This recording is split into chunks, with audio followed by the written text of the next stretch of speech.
Here we go. We're back.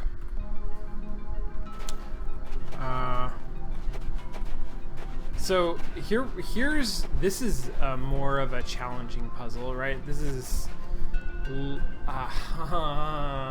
now we're being introduced to what the actual limitations that we're going to be sort of facing are. It's not the there are set rules for each of these blocks.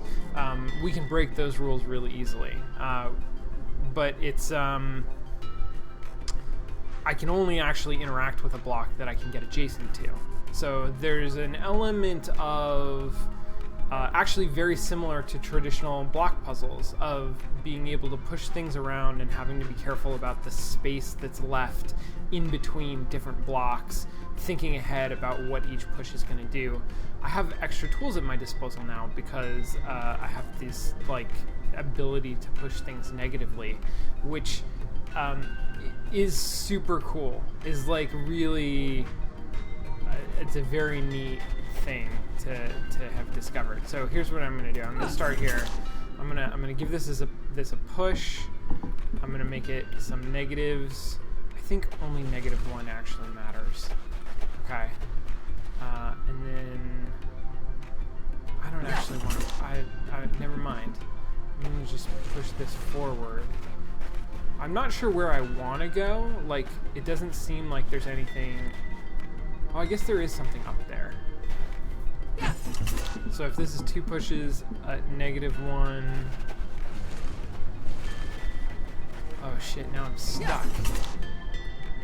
What about this? Can I push this that way? I can. And can I push this negative like that?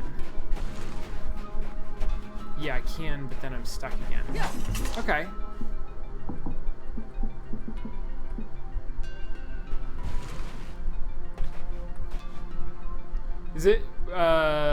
Is this camera bad?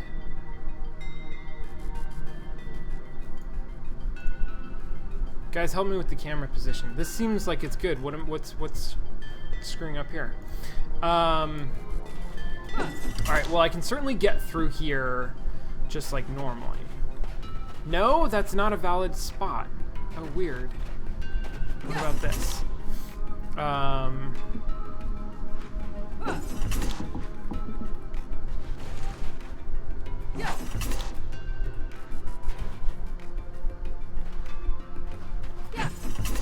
Give this a push several tiles. Like that. But it's okay, so I would argue that there is a difference between pulling and pushing negatively. If only because traditionally in a Zelda game there is an explicit pulling mechanic. Like when you think about block pushing puzzles, pulling is a meaningful verb. And what I'm doing here is not pulling as we understand it within that mechanic set. It's something slightly different that feels a little bit broken because I can push negatively into no space. I can sort of trap myself in a space, and that's not something that you can do typically when you pull a block. Feels very much like it's also mechanically significant. There's a different feeling between interacting with a block by sort of pushing a hold button and pulling away from it versus pushing into it, and I'm definitely doing the latter. Oh shoot, that looks cool. Oh, I can go in there. Oh, look at how I didn't need to solve that puzzle. So sweet. I like puzzles that I don't need to solve. Let's push this for 2. Really? Oh, I can E. That's right. I got a password? Is it a treasure map? Is it a treasure map that leads to the chest? Ha ha ha. I get it, Bob. Because we found it in the chest. I get it. Port rock. Oh. What if I hit 2? No. What if I hit 2 now? Ah! Stop writing down the password to the vats. Password. Woods. Something. If I catch any guard with a written password, I will fire them immediately by throwing them into a fire. Christo, acting Regent Wizard.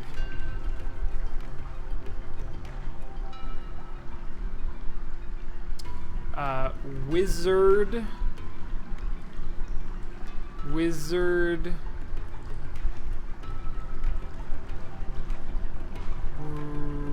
Wizard somethings. Wizard rules? Yeah.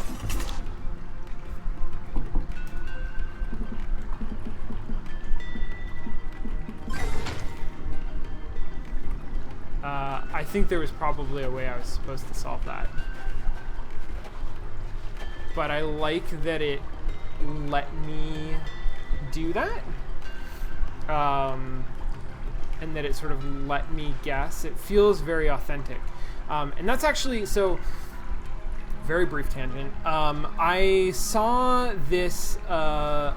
talk at GDC this last year that was about this game.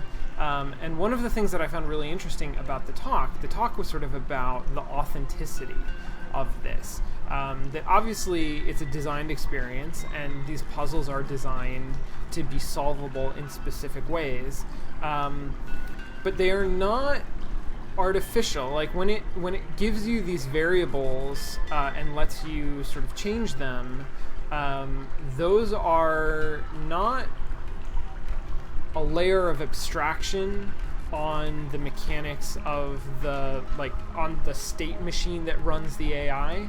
Those are literally the values that are sort of, using computer science term, reflection, presented to the player to be manipulated directly. And so far, what we've seen, that doesn't really matter. The distinction isn't an important one. But as we go forward in the game and we sort of increase the kinds of mechanics that we're going to be, using, working with, that distinction is going to become more and more important. And this felt this could have been faked very easily, but it felt like it's got some of that authenticity. You could have a game, for example, a game like Broken Age, gives us a puzzle and says, what is the answer to the riddle? We can't guess. As a player, I cannot guess at the answer to that riddle. The game, I have to go through the game. I have to find the game's solution to the riddle and then present that within the context of the game. This game, which is great, I love that about Broken Age, because Broken Age is sort of about following the narrative of the game.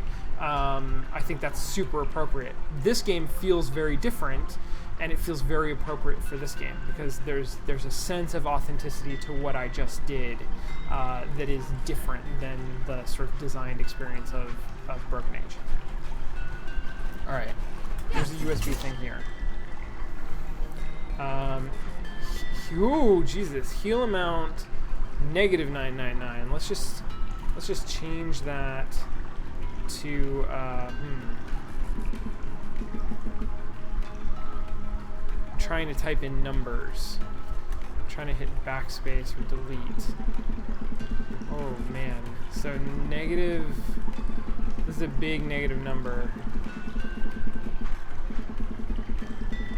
But if I hold down the button, then it, okay, so it's got this. Okay, that was cool. All right. So there's scaling on the, oh Jesus, what I would describe as there's the scaling on the velocity of change in the number as I hold it down. I would actually visualize this in terms of physics, but that doesn't make any sense, so I don't know how to explain it in another way. But as I hold down that button, the amount that I change the number by increases, which allows me to make big changes relatively quickly and still make small changes relatively easily, which is very nice. It's a very sort of programmery approach to a functional interface. It's not necessarily super clear. Like, it's not obvious or easy to understand. Not that it's super hard to understand. Like, I bet that most people who played the game got it, and got it explicitly right there. Like, that was a moment that was designed to teach us this thing, because that was how we had to solve the problem, and it was the puzzle, and it was very obvious that we didn't have to hold down that button for like 15 minutes, which is what it seemed like at first. But it definitely feels like a programmer's solution to that problem, rather than an interaction designer's solution would have maybe been to include some different feedback elements that let you know what was going on, or potentially like the ability to just type in the number that you want. That's just a simpler model for the player to operate under. Okay, what's this? Is this Christo? I think this is Christo, and something about a theme song. Oh, he's still talking about his entrance. Dude, he's super lame. I don't like Christo.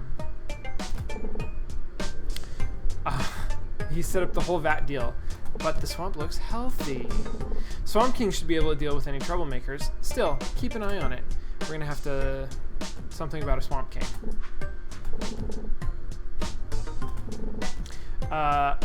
Oh, Bob. Bob just wants to keep adventuring. That's awesome. What's on the other side of the swamp? Let's find out. It's some kind of a Swamp King. Adventures are great. We love adventures. This is a thing that I know from action-adventure games. I can't go into water, even if it's healthy water. Apparently. How do I proceed? I'm gonna go down. I'm gonna go back and see if things have changed now that I fixed the swamp. Like, for example, if I go this way, is there anything over here? No, not really. But I do come back here. Okay, I'm gonna solve this the easy way.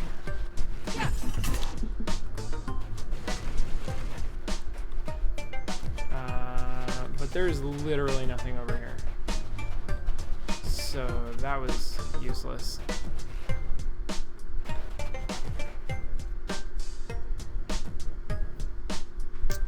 How about we do this?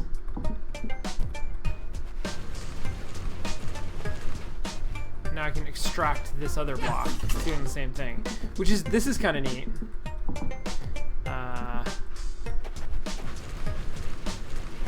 Right, I feel like I'm solving a tile or a block pushing game. This feels more like a traditional block pushing game, actually. Now that I sort of understand the mechanics, the puzzle of it is very familiar as well. All right, so I'm gonna go back. I don't know if I'm supposed to be going back, but there wasn't an obvious way to go forward. And I can talk to the fairies. Like, I can go talk to the fairies about how, like, great the swamp is. I don't know why Bob has a perception radius. I guess I could have played with that number a little bit more and seen what it did. Also, I feel like I'm going the wrong way.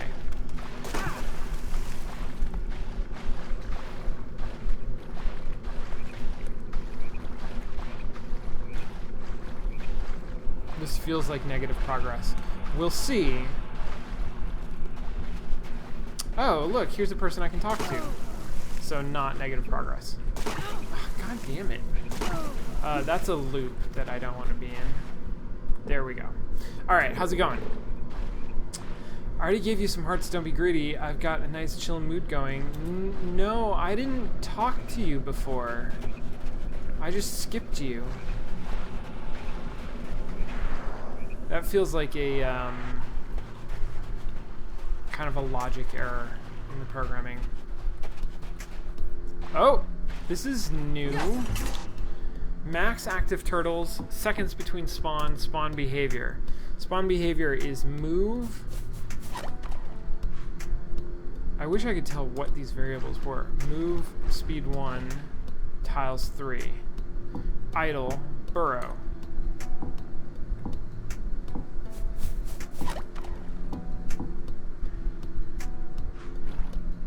I'm gonna leave it. I'm gonna leave it where it is. Burrow. And just see what it does. Okay, 1 active turtle. 3 seconds between spawns. He goes. And then he burrows. Got it. Alright, so first of all, 0 seconds between spawns. And then let's change this. I don't want you to burrow. I want you to...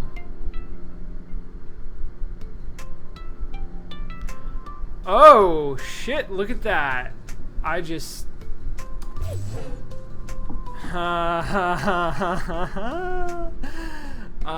okay, so that was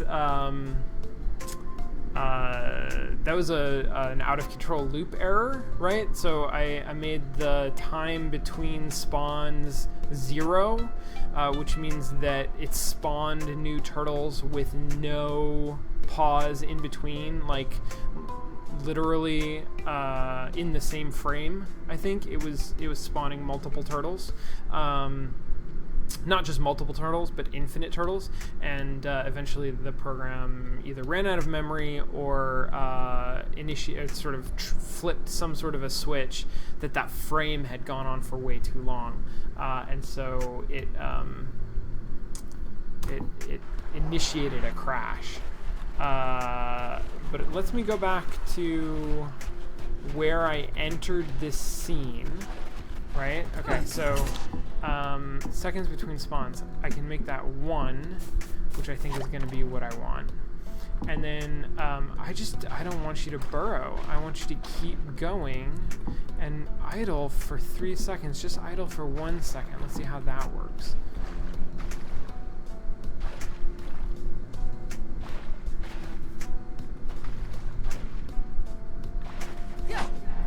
Got it.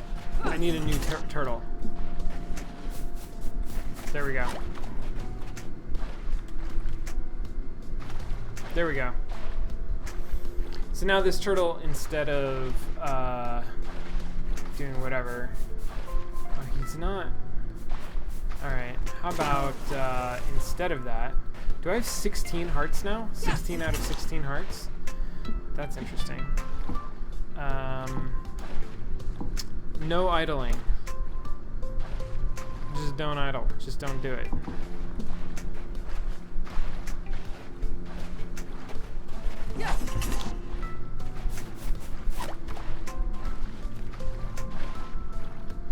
Oh, I could also have changed the turtle's behavior, which maybe is what I need to do.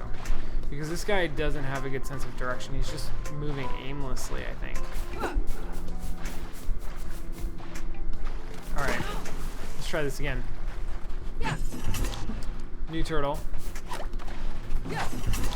Faction good. Move speed 64. Let's make it faster. Idle, turn random, move. Let's just keep moving. Just move forever. So now he's going to take me across the lake relatively fast. Sweet. And I get over to someplace. It's the Swamp King, and he's angrier than I remember. He's probably just corrupted. Bob's gonna hang back. Thanks, Bob. Appreciate it. Okay, so that looks like poison gas. That looks like no fun. These guys appear to turn into evil turtles when they get knocked over. Can you charge at me? Bro. Okay, I don't know what just happened.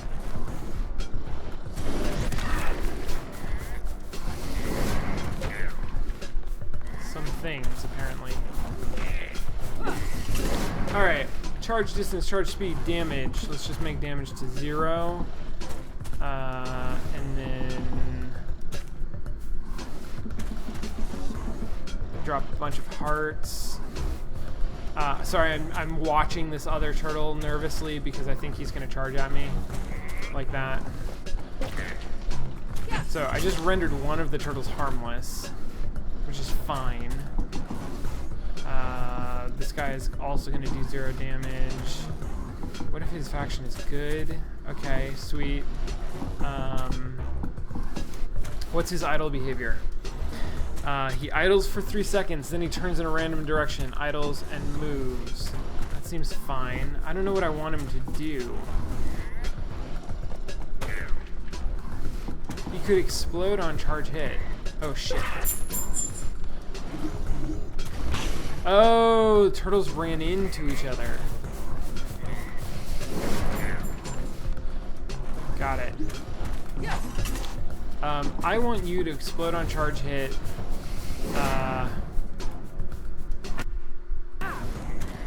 And I want you to... Damn it. Good. Explode on charge hit true. Damage do 1 billion. Come on, charge upwards. Just look at me die. Okay. Here's my plan. Is I'm going to try to get the turtles to charge at the Swamp King and blow up and do a bunch of damage to him.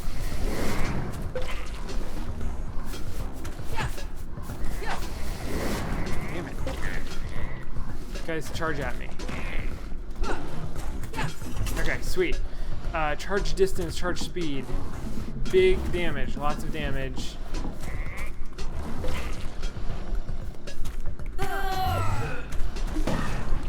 He just did lots of damage to me.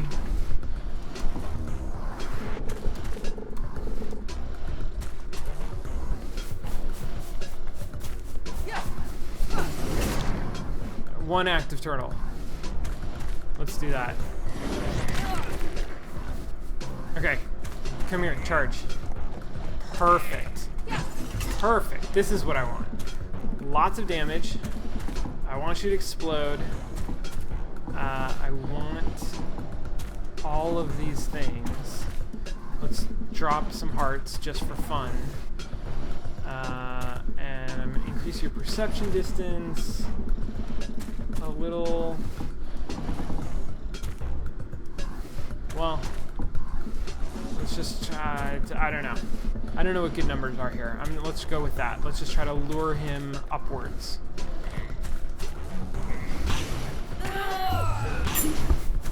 Without getting hit. I don't want to get hit is the problem. Alright, the key here though is definitely to do this.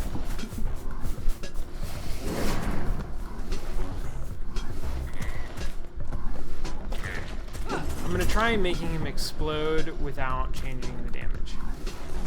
And then... he still turns unpredictably. Oh, right. Here, charge at me. Come up this way. Yeah, like that. That's what I'm talking about. That is what I'm talking about. Okay. Let's keep doing that. Let's see if I can get some damage here. So I'm going to do 2 things. I'm going to increase the damage. I'm going to make it explode. I'm going to change his idle behavior so that instead of turning random, he just always turns right. He just always turns around. And then turn around.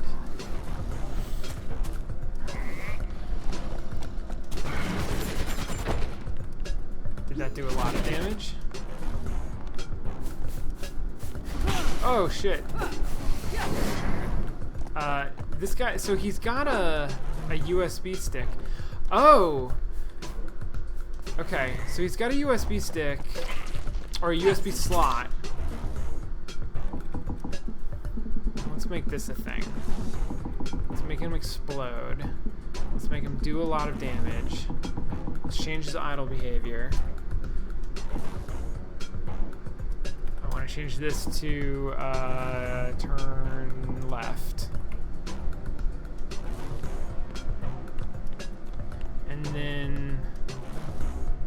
left is going to take a while.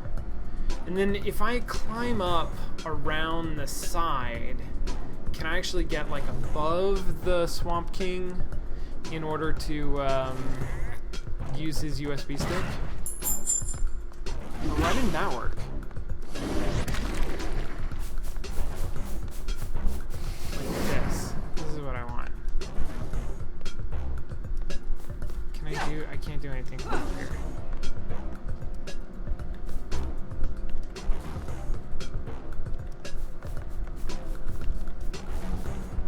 I also can't get back down from there. Okay.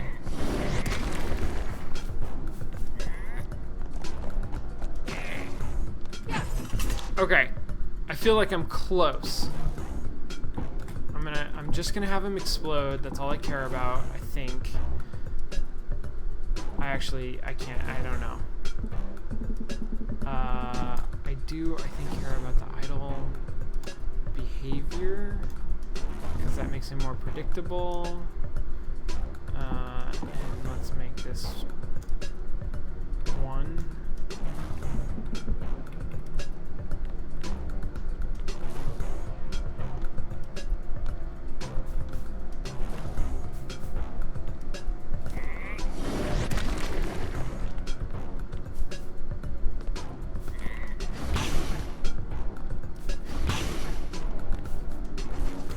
Screwed myself over with this guy. Okay, good. Yeah. Oh, but then he exploded. Right, okay. Shoot.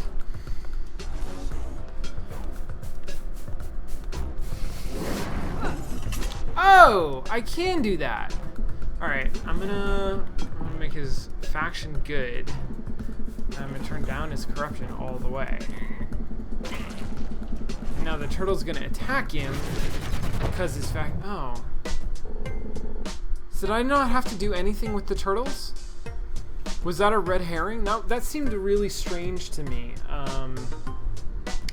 Swamp is probably just a freak accident. Turtle probably blocking the flow of the pump. Couldn't somebody be out there? No, something would have happened by now. Something like this.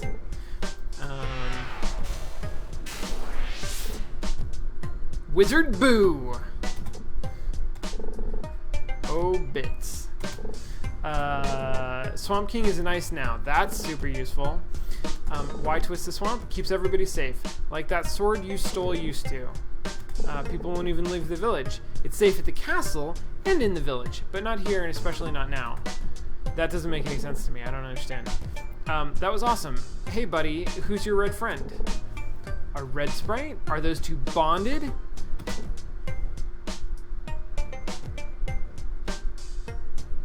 Oh, okay. So, I had an initial instinct that I didn't see the USB port on the Swamp King's back at first, and that's, I think, because it wasn't there. Thanorata is pointing out to me that I had to blow up. I had to use the exploding turtle once in order to expose that, and then it was accessible. It wasn't clear to me, first of all, there wasn't enough attention drawn to that transitional moment where the USB port appeared, so I didn't quite realize that it had appeared and not just that I was noticing it for the first time. And then secondly, I don't know if I just like failed to press the right buttons in the right sequence the first time, but it's not intuitive to me that from up in this position on the ledge, I can access that. So, whatever. I got there eventually. The red sprite thing is like a big deal to everybody. I don't 100% get it. Alright, he's not friendly.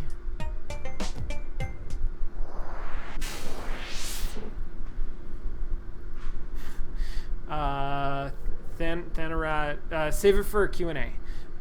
Re-entrance. That's my favorite spell. I just spent 30 seconds undoing all of the damage that you did, and I will spend 15 doing it all over again. Let's examine the reasons why you are wrong. First, I changed the password. Second, I disabled the blinky lights. Those were for the guards, by the way. It's hard to type in gauntlets and a visor. So the blinky light, oh, interesting. So I think I maybe solved the puzzle correctly by guessing the password. But there's an advantage that every time I typed a letter correctly, the light lit up, right? So it was very obvious as I was going that I was getting the letters correct. All the guards hate you, or they will, because I'm telling. Good. This dialogue, I don't know. The dialogue only half does it for me. Like, it's got character, it's got personality, but it's kind of, I don't know. It's not expressive. It seems very functional. I mean, there's definitely like a comedic value to it, but maybe just the timing is off. Maybe it's the fact that I'm reading half of it aloud. I don't know. Is this cell as secure as your cave traps and password walls? Do you see a door? This is a permanent residence. Also a little bit of like gendered insulting there. Who does that guy think he is? He's a wizard who runs the entire kingdom. How does Alice know that? Does Alice have a history with him? Maybe there's backstory that will be revealed over time. Do sprites eat? No. Do humans? I like that sort of relationship with the sprites. Like that there's a playfulness with there's a playfulness with the idea of the relationship between sprites and humans, or elves or woodfolk or whatever it is that Link usually is supposed to be, from the Zelda games, that they bond. Navi bonds with you in a particular way, and she seems mostly unfamiliar with the human world, but not to this extent, like not ever having trouble recognizing the difference between humans, or unsure whether people eat, like those kinds of things that I like that humor. I like that humor of pointing out that kind of thing. I don't know what else to do. Anyway, it'll give me a chance to think about how we're getting out of here. Bob hopes I don't snore. I totally snore, which is awesome. Do you seek rest or freedom? No matter your goal, approach it delicately. Are you telling me to whisper? Oh. Is this a whisper? Is that color whispers? Interesting.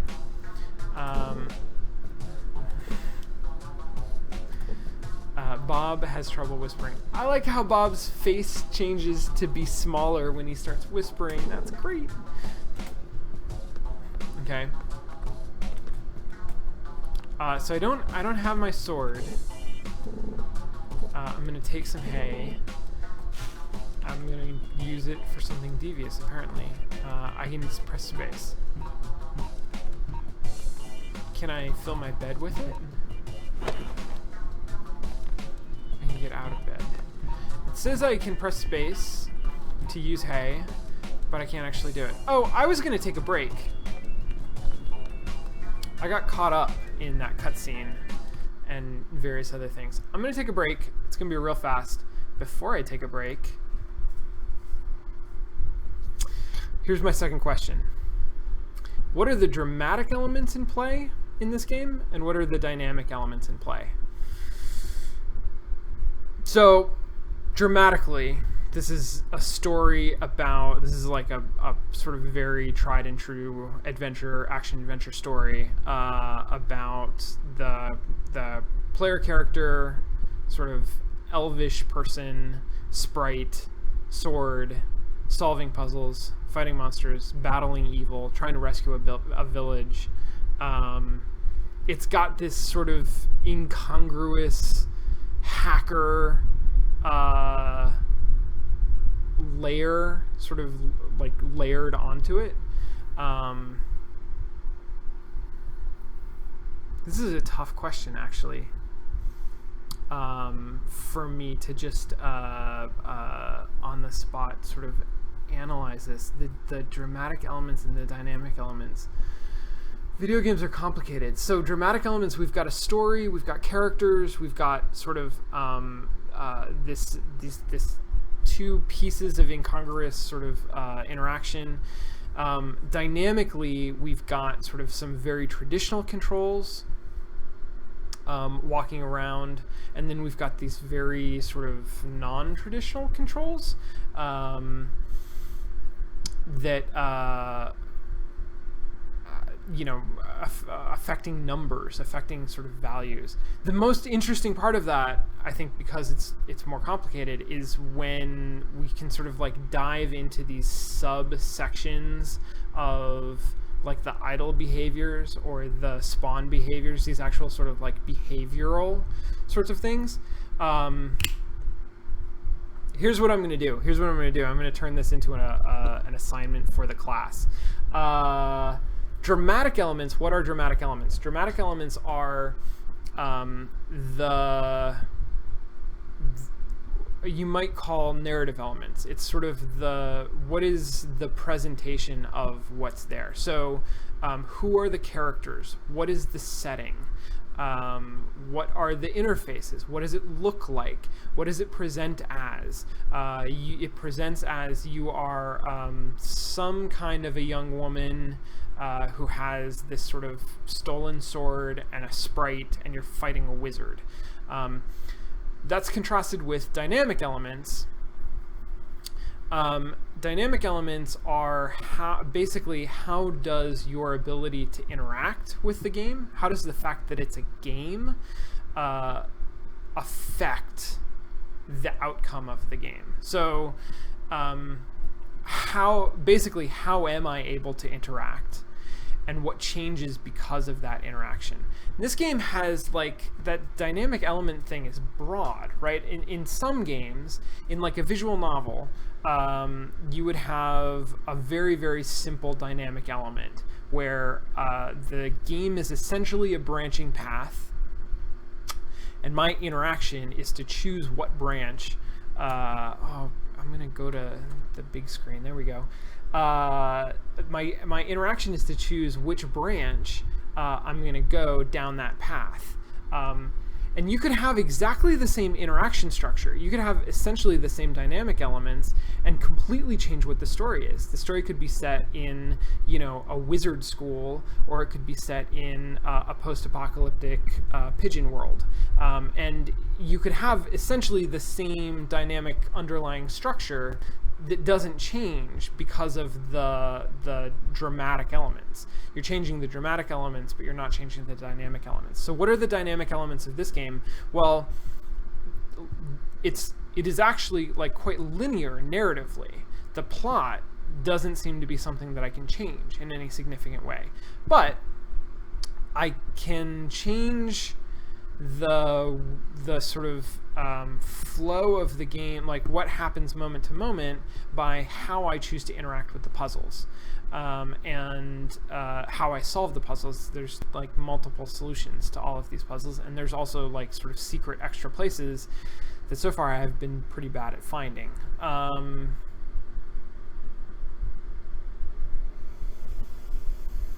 Yeah, I got nothing. I want you guys to think about dramatic and dynamic elements. Maybe this is not a question that's particularly interesting, or particularly interesting at this moment, or particularly interesting for this game.